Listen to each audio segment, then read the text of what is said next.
جی اس میں کوئی شک نہیں، ٹائم بہت زیادہ ہوتا ہے بچوں کے پاس، تو اس کی ایک روٹین بنا لی جائے پڑھنے کی، غیر نصابی سرگرمیوں کی، اور اس طرح کی جو ایکٹیویٹیز کو شیڈیول بنا لیا جائے، تبھی بچوں کا جو معاملات ہیں وہ بہتر سے بہتر ہو سکتے ہیں.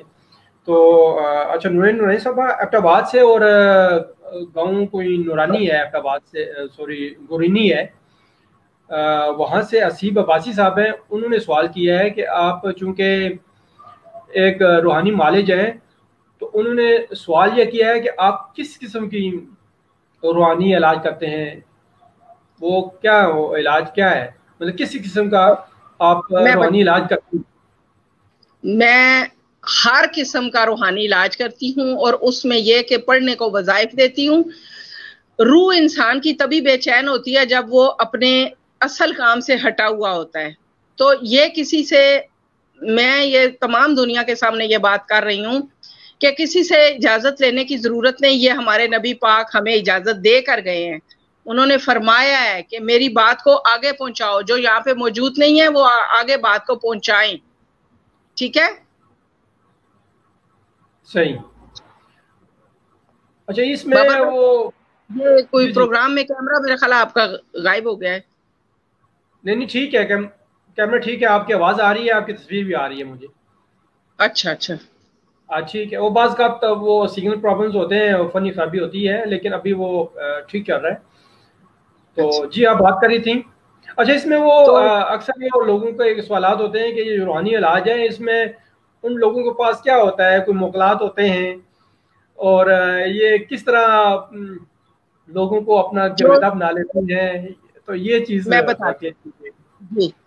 وہ اس طرح گرویدہ بنا لیتے ہیں کہ سب سے پہلے سچے سچے روحانی معالج کے پاس سچی سچی اچھی نیت ہوتی ہے، اور وہ اس بات پہ عمل کرتا ہے کہ خیر الناس ومن ینفع الناس، کہ جو لوگوں کی بھلائی چاہتا ہے وہ بہتر ہے.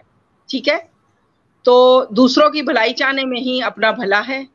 اب ہمارے ہاں میں ذرا اس کی متضاد الٹ بات بھی بتا دوں کہ ہمارے ہاں جو روحانیت ہے وہ بابوں میں، پیر بابوں میں اس طرح تلاش کی گئی کہ جس نے بہت سارے مڑکے والی تسبیحاں گلے میں پہنی ہوئی ہیں، اور کڑے پہنے ہوئے ہیں، اور بالوں کی لٹیں بڑھائی ہوئی ہیں، اور بالوں میں مٹی شٹی ڈالی ہوئی ہے، اور وہ جی بابا بڑا پہنچا ہوا ہے.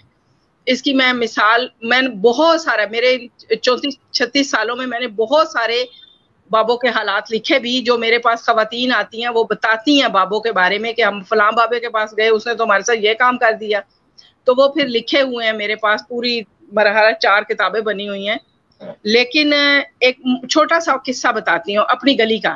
یہ ادھر میں چونکہ غریب آباد اور امیر آباد کے درمیان ایک پل کے طور پہ رہ رہی ہوں، پل کا کردار ادا کر رہی ہوں. میری شخصیت بھی، میرا گھر بھی درمیان میں ہے بالکل. چکلالہ اسکیم 3 کا آخری گھر ہے اور غریب آباد کا پہلا گھر ہے. ٹھیک ہے، تو اب یہاں پہ ایک چرسی آدمی فوت ہو گیا، تو اس کے گھر والوں نے یہ کیا کہ اس کی بیٹھک میں جہاں وہ فوت ہو گیا چرسی، اللہ اس کے اوپر رحمت کرے، پتہ نہیں کتنا نیک تھا، بہرحال تھا چرسی، سوٹے لگاتا تھا. تو وہ انہوں نے قبر بنا دی اس کے اندر ہی، اور ایک ڈبہ رکھ دیا. تو وہ بھائی کہ اس کے بچے ہیں چھوٹے چھوٹے، بدعت کی ہے، لیکن یہ ہے کہ چلو بچوں کو. لیکن یہ اب مستقبل میں کیا ہوگا کہ وہ ایک خاتون آئی، تو میں نے اسے کہا کہ کہہ رہی ہے میں تے روز باوے چرسی نہیں زیارت جھاڑو مارن جانی ہے. میں کہ کیوں مارنی ہے؟ کہنی میں تے انہوں کی بڑا مننی ہاں. تے میں کہا اچھا تساں مننے ہو، ویسے غلط گل نہیں ہے. دیکھو نہ وہ نماز پڑھنا سی، نہ پاک رہنا سی. میں خود کئی باری گزری ہاں، تو وہ اس طرح غلط ہے، لیکن وہ نہیں مان رہی. اب مستقبل میں کیا ہوگا کہ وہ ایک پہنچا ہوئی بزرگ ہستی بن جائے گا، اور لوگوں کے ایمان خراب ہونا شروع ہو جائیں گے. مستقبل کے بچوں کے لیے یہ بہت خطرے والی بات ہے، اس طرح کی یہ جو زیارتیں ہیں اور یہ چیزیں. تو میرا بھانجا بیٹھا ہوا تھا، تو اس نے کہا کہ آپ بڑا مانتی ہیں، تو ان کے سوٹوں میں بھی بڑی تاثیر تھی، تو وہ اپنے ساتھ اور لوگوں کو سوٹے بھی لگواتے تھے. تو بہرحال اگلی نسل کے لیے بڑا خطرہ ہے کہ اب اگلی نسل کو تو نہیں پتا ہوگا کہ یہ بابے چرسی تھے یا کون تھے.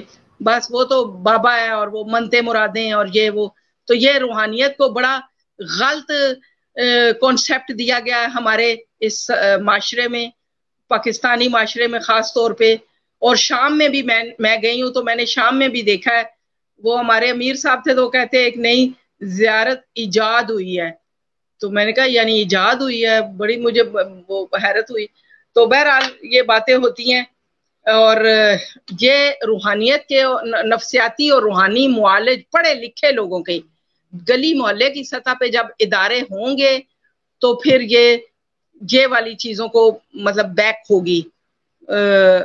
یہ ٹھیک نہیں ہے جو ہمارے معاشرے میں روحانی کانسیپٹ ہے